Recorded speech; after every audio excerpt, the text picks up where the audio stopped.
Hello everyone, welcome back on टैकेट classes. So आज हम इस वीडियो में बात करने वाले हैं सी प्रोग्रामिंग लैंग्वेज के बारे में एंड उसके कुछ फीचर्स के बारे में कि हमारी जो सी प्रोग्रामिंग लैंग्वेज है वो इतनी ज्यादा पॉपुलर क्यों है। हमारे कॉलेजेस में सबसे पहला जो प्रोग्रामिंग लैंग्वेज होती है वो सी प्रोग्रामिंग लैंग्वेज ही होती है। तो ऐसा क्यों है कि ये सबसे पहले रखी गई है, ये हम इस वीडियो में आज जानने वाले हैं। So without wasting any time let's move to the topic. So जो सी प्रोग्रामिंग लैंग्वेज है वो डेवलप करी थी हमारे डेनिस रिची ने एंड ये किस ईयर में करी थी? 1972 में। ये काफी इंपॉर्टेंट क्वेश्चन है, अगर आप कॉलेज में हैं तो ये पूछा भी जाता है फिल इन द ब्लैंक्स में एमसीक्यू में कि जो सी प्रोग्रामिंग लैंग्वेज है वो किसने डेवलप करी है एंड कौन से ईयर में करी है। एंड ये जो सी प्रोग्रामिंग लैंग्वेज है ये हमारी जनरल पर्पस प्रोग्रामिंग लैंग्वेज है।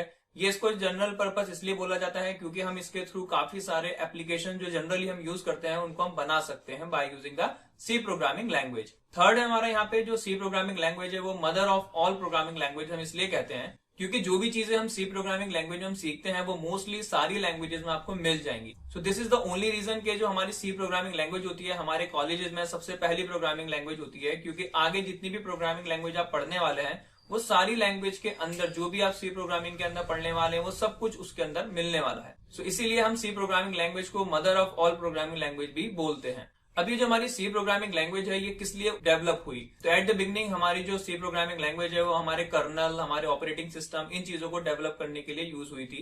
बट अभी करंटली हम इसको बहुत ज्यादा चीजों के लिए यूज कर सकते हैं। जैसे कि एग्जांपल, अगर आप कोई भी हार्डवेयर को या कोई भी पेरिफेरल डिवाइस को खरीदते हैं और आपको उसको कनेक्ट करना है अपने सिस्टम के साथ, तो आप क्या करते हैं, उसके अंदर कोई ना कोई एक ड्राइवर इंस्टॉल करते हैं। तो मोस्टली हार्डवेयर को, एक हार्डवेयर का कनेक्शन दूसरे हार्डवेयर से अगर बनाना है तो आप किसको यूज कर सकते हैं? सी प्रोग्रामिंग लैंग्वेज को यूज कर सकते हैं। सो इसीलिए हमारी जो सी प्रोग्रामिंग लैंग्वेज है उसको हम ये भी कहते हैं कि नियरेस्ट टू हार्डवेयर होती है। तो यहाँ पे हमारा जो हार्डवेयर से जो कनेक्शन मोस्टली हमें करना होता है वो हम सी प्रोग्रामिंग लैंग्वेज को यूज करके भी कर सकते हैं। इसके अलावा भी बहुत सारी लैंग्वेजेस हैं जैसे कि जावा है, सी प्लस प्लस है, हम इन प्रोग्रामिंग लैंग्वेज को यूज करके भी ये काम कर सकते हैं। बट जो सी है वो हमारी बहुत शॉर्ट प्रोग्रामिंग लैंग्वेज है एंड बहुत ज्यादा इंपॉर्टेंट प्रोग्रामिंग लैंग्वेज है, उससे हम काफी सारी चीजें कर सकते हैं। सो अगर हम अभी की बात करें तो पाइथन का जो इंटरप्रेटर है, आपने पाइथन प्रोग्रामिंग लैंग्वेज सुनी होगी, काफी ज्यादा पॉपुलर चल रही है। तो पाइथन का जो इंटरप्रेटर है जो पाइथन लैंग्वेज को कन्वर्ट करता है मशीन लैंग्वेज में, वो भी हमारा सी प्रोग्रामिंग लैंग्वेज से ही बना हुआ है। ऐसे बहुत सारे एग्जांपल्स हैं जहां पे हमारी सी प्रोग्रामिंग लैंग्वेज अभी भी यूज होती है, बहुत ज्यादा डिमांड में रहती है। सो ये था हमारा इंट्रोडक्शन सी प्रोग्रामिंग लैंग्वेज का। इसके बाद हम देखते हैं इसके फीचर्स के, सी प्रोग्रामिंग लैंग्वेज के क्या क्या फीचर्स होते हैं। तो यहाँ पे जितने फीचर्स मैंने बताए हैं, हो सकता है इसके अलावा भी बहुत सारे फीचर्स हो, बट मैंने यहाँ पे मोस्टली ट्राई करा है कि जितने मैक्सिमम फीचर्स हम इसके अंदर कवर कर सके वो सारे मैंने यहाँ पे मेंशन करे हुए हैं। सो यहाँ पे पहला फीचर है हमारा, सी प्रोग्रामिंग लैंग्वेज जो होती है काफी ज्यादा सिंपल होती है। एंड ये सिंपल इसलिए होती है क्योंकि इसका जो सिंटेक्स होता है, इसको लिखने का तरीका होता है, ये काफी ज्यादा ईजी होता है। एंड यहाँ पे सिंटेक्स का मतलब होता है जैसे कि हम बचपन में अपनी लैंग्वेज सीखते हैं, जैसे इंग्लिश, हिंदी, हमें उसको लिखने के रूल्स पता करने होते हैं, सीखने होते हैं, वैसे ही हमें एक प्रोग्रामिंग लैंग्वेज को लिखने के लिए हमें कुछ ना कुछ सिंटेक्स या फिर उसकी ग्रामर या फिर कुछ उसको लिखने का तरीका सीखना होता है। तो इसी को हम अपनी प्रोग्रामिंग लैंग्वेज में कहते हैं सिंटेक्स। सो क्योंकि अब इसका सिंटेक्स जो है काफी ईजी है, तो आप इसके अंदर क्या कर सकते हैं, अपने जो प्रोग्राम, आपने जो एप्लीकेशन बनाए हैं, आप उनको इजीली रीडिजाइन भी कर सकते हैं, या फिर किसी और ने कोई एप्लीकेशन बनाया हुआ है और आपको वो दिया गया है करने के लिए, तो आप उसके अंदर कुछ चेंजेस करना चाहते हैं तो आप वो भी आसानी से कर सकते हैं। इसलिए हमारी जो सी प्रोग्रामिंग लैंग्वेज है वो काफी ज्यादा इजी लैंग्वेज मानी जाती है। इसके बाद हमारा है कि जो प्रोग्रामिंग लैंग्वेज, जैसे कि मैंने अभी आपको बताया कि जो हमारी प्रोग्रामिंग लैंग्वेज है यूजुअली हमारी कॉलेज में यूज होती है। जैसे कि आप स्कूल में अगर आप स्टार्टिंग कर रहे हैं कोई प्रोग्रामिंग लैंग्वेज सीखना, या फिर आपने कंप्यूटर ऑप्ट करी है 11th-12th में, तो आपको सी या सी प्लस प्लस या फिर पाइथन सिखाई जाती है। वैसे ही यहाँ पे अगर आप जैसे ही कॉलेज में एंटर करते और आपको कोई प्रोग्रामिंग लैंग्वेज असाइन होती है तो वो सबसे पहली प्रोग्रामिंग लैंग्वेज आपकी सी ही होती है।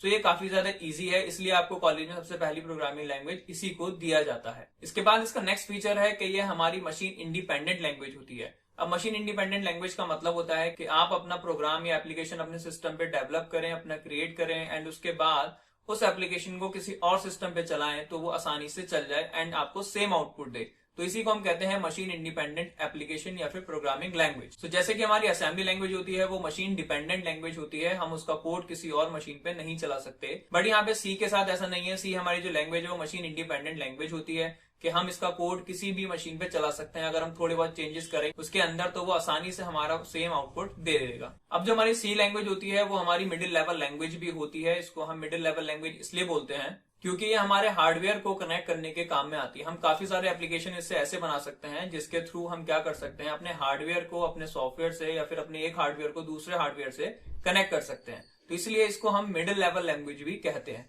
बेसिकली हम जो जानते हैं वो ये हाई लेवल लैंग्वेज है, बट इसको हम जनरली जो हम इसको प्रोनाउंस करते हैं या फिर हम इसकी जो वर्किंग है वो क्या है, इसकी ये मिडिल लेवल लैंग्वेज।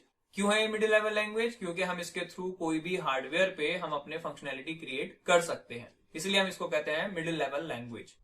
नेक्स्ट है, इसको हम प्रोसीजरल और स्ट्रक्चर्ड प्रोग्रामिंग लैंग्वेज भी कहते हैं। अब ये जो फीचर है इसका, ये काफी ज्यादा इंपॉर्टेंट एंड काफी ज्यादा यूजफुल फीचर है, क्योंकि ये जो फीचर है ये अदर प्रोग्रामिंग लैंग्वेज भी फॉलो करती है। तो यहाँ पे स्ट्रक्चर्ड एंड प्रोसीजरल का मतलब है कि आप अपने प्रोग्राम को, एक बड़े प्रोग्राम को जो बहुत बड़ा एप्लीकेशन है, उसको आप छोटे छोटे पार्ट में ब्रेक डाउन कर देते हैं एंड उसके बाद जाके आप सारे जो पार्ट्स हैं उनको कंबाइन करते हैं, तब जाके क्या होता है कि आपका एप्लीकेशन कंप्लीट हो पाता है। सो इस चीज को अचीव करने के लिए हम सी प्रोग्रामिंग लैंग्वेज में हम फंक्शंस का यूज करते हैं या फिर स्ट्रक्चर का यूज करते हैं, ताकि हम अपनी जो फंक्शनैलिटीज हैं उनको डिवाइड कर सकें एंड बाद में उनको मर्ज कर सकें। नाउ सी प्रोग्रामिंग लैंग्वेज में हमारे पास बहुत ज्यादा रिच लाइब्रेरी है ऑपरेटर्स की या फिर हमारे फंक्शंस की, जो पहले से हमारी सी लाइब्रेरी के अंदर आते हैं। सो जो भी चीजें हम इस प्रोग्रामिंग लैंग्वेज में हम पढ़ेंगे, जो हमारी प्री डिफाइंड लाइब्रेरी के अंदर होंगी, वो सारी की सारी चीजें हमारी अदर प्रोग्रामिंग लैंग्वेज के अंदर भी मिलेंगी। इसलिए हम अगर इस प्रोग्रामिंग लैंग्वेज को अच्छे से सीख लेते हैं तो आपको जो भी प्रोग्रामिंग लैंग्वेज आप दूसरी सीखेंगे इन द फ्यूचर, तो आपको वो सारी चीजें बहुत आसान लगेंगी, क्योंकि आपने ऑलरेडी सी प्रोग्रामिंग लैंग्वेज में इन सबको पढ़ रखा होगा। सो यहाँ पे हमारे पास काफी सारे प्री डिफाइंड फंक्शंस होते हैं, जैसे कि लाइब्रेरीज, हमारे पास मैथ्स लाइब्रेरी है, हमारे पास stdi.h है, हमारे पास फाइल हैंडलिंग के लिए हमारे पास काफी सारी लाइब्रेरीज हैं जिनके फंक्शंस हमें कैलॉक, मैलॉक, रियलॉक, ऐसे बहुत सारे फंक्शंस जिसके थ्रू डायनेमिक मेमोरी एलोकेशन कर सकते हैं।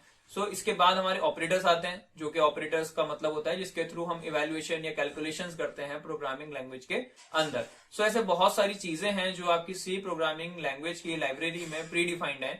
आपको बस क्या करना है, उनको सीखना है, उनको समझना है कि आप उनका यूज क्या है, उनका वर्किंग क्या है, एंड उसके बाद आप उनको यूज करके बहुत शॉर्ट टाइम में, बहुत छोटे कोड में आप अपना प्रोग्राम कर सकते हैं। सो जैसे कि अभी मैंने आपको बताया डायनेमिक मेमोरी एलोकेशन के बारे में, तो नेक्स्ट हमारा जो टॉपिक है, जो इसका फीचर है, वो डायनेमिक मेमोरी एलोकेशन है, जो कि बहुत ज्यादा इंपॉर्टेंट है हमारे सी प्रोग्रामिंग लैंग्वेज के लिए।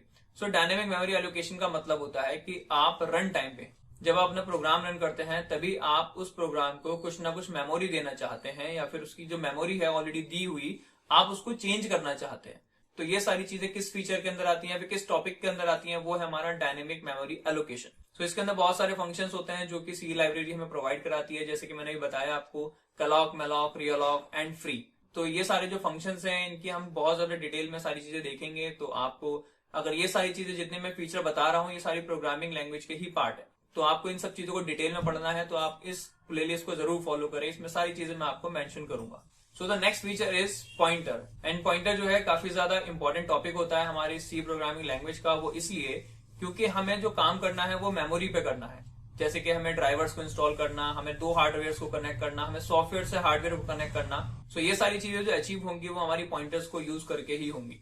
एंड जो हमारा सी प्रोग्रामिंग लैंग्वेज से रिलेटेड डेटा स्ट्रक्चर होता है, हमारे इंटरव्यूज क्वेश्चन होते हैं, ये सारी की सारी जो चीजें हैं, ये सब पॉइंटर से कनेक्टेड है। तो यहाँ पे पॉइंटर का मतलब है कि हम डायरेक्टली अपनी एक मेमोरी अगर जो हम क्रिएट करते हैं उसको हम पॉइंट करते हैं इनडायरेक्टली, एंड हम उसके अंदर डायनेमिकली चीजों को चेंज कर सकते हैं, उसकी वैल्यू को हम चेंज कर सकते हैं, उसके एड्रेस को एक्सेस कर सकते हैं, और बहुत सारी चीजें हैं जो हम पॉइंटर के थ्रू कर सकते हैं। तो ये जो टॉपिक है बहुत ज्यादा इंपॉर्टेंट टॉपिक है आपके सी प्रोग्रामिंग लैंग्वेज का। सो नेक्स्ट है हमारा रिकर्जन। रिकर्जन का मतलब होता है ऐसी चीज जो रिपीटेडली अपने आप को कॉल करती रहे, एंड कब तक कॉल करती रहे, जब तक उसमें दी गई कंडीशन फॉल्स ना हो जाए, तब तक ये रिपीटेडली चलता रहेगा। कुछ टॉपिक हैं जैसे कि हमारा लूपिंग हम पढ़ने वाले हैं आगे, तो ये टॉपिक जो है उसी से रिलेटेड है, बट डिफरेंस यहाँ पे ये है कि हम रिकर्जन के अंदर लूपिंग का इस्तेमाल नहीं करते हैं। हम बिना लूपिंग को यूज करे हम ऐसे फंक्शन बनाएंगे जो क्या होगा, रिपीटेडली चलता रहेगा। कब तक चलता रहेगा, जब तक उसकी कंडीशंस फॉल्स ना हो जाए। सो ये रिकर्जन जो है बहुत इंपॉर्टेंट टॉपिक है आपके exam and interviews point of view से भी। सो रिकर्जन को यूज करके हम क्या कर पाते हैं, कोड रीयूजेबिलिटी कर पाते हैं। इसका फायदा यह है कि हमें एक कोड बार बार नहीं लिखना है, तो इससे हम बैक ट्रैकिंग भी कर पाते हैं कि हमारा जो डेटा चल रहा है या जो फ्लो चल रहा है हमारे प्रोग्राम का, वो किस तरीके से चल रहा है, हम उसको ट्रैक कर सकते हैं, और बहुत सारी चीजें हम इसको यूज करके कर सकते हैं। नाउ नेक्स्ट है हमारा एक्सटेंसिबिलिटी। अब एक्सटेंसिबिलिटी का मतलब है कि हमारी जो सी प्रोग्रामिंग लैंग्वेज है काफी ज्यादा फ्लेक्सिबल है, कि अगर हमने कोई कोड इसके अंदर लिखा हुआ है, तो हम इसमें कोड लिखने के बाद अगर हमें कोई मॉडिफिकेशन करना है बाद में, तो वो भी हम आसानी से कर सकते हैं। हम कोई और से प्लेटफॉर्म पे भी इसमें जाके हम अपने जो चेंजेस करने हैं वो आसानी से कर सकते हैं। सो इसीलिए ये काफी ज्यादा फ्लेक्सिबल है, हम इसके अंदर काफी ज्यादा चेंजेस अपने अकॉर्डिंग हम कर सकते हैं आपके एप्लीकेशन बनाने के बाद भी। क्योंकि ये हमारी सी प्रोग्रामिंग लैंग्वेज हमारे ईयर के सबसे फर्स्ट लैंग्वेज होती है, तो इसको समझना बहुत आसान होता है अदर प्रोग्रामर्स के लिए भी, क्योंकि सारे प्रोग्रामर्स ने इस प्रोग्रामिंग लैंग्वेज को लगभग अपने ईयर में पढ़ा ही होता है। So these all are the features of C programming language जो हमने अभी देखे। इसके अलावा भी बहुत सारे फीचर्स हैं जो हमारी सी प्रोग्रामिंग लैंग्वेज के अंदर होते हैं, बट मैंने जो मेनली जो जितने भी फीचर्स होते हैं वो सारे मैंने इसके अंदर इंक्लूड करे हैं। इसके अलावा भी बहुत सारी फीचर हैं, अगर आपको पता है तो आप कमेंट सेक्शन में इसको कमेंट करके बता सकते हैं। और अगर आपको ये वीडियो पसंद आती है तो आप इस वीडियो को जरूर शेयर करें दूसरों के साथ भी, ताकि वो लोग भी सी प्रोग्रामिंग लैंग्वेज को अच्छे से सीख सके। सो बाय एवरीवन, टेक केयर।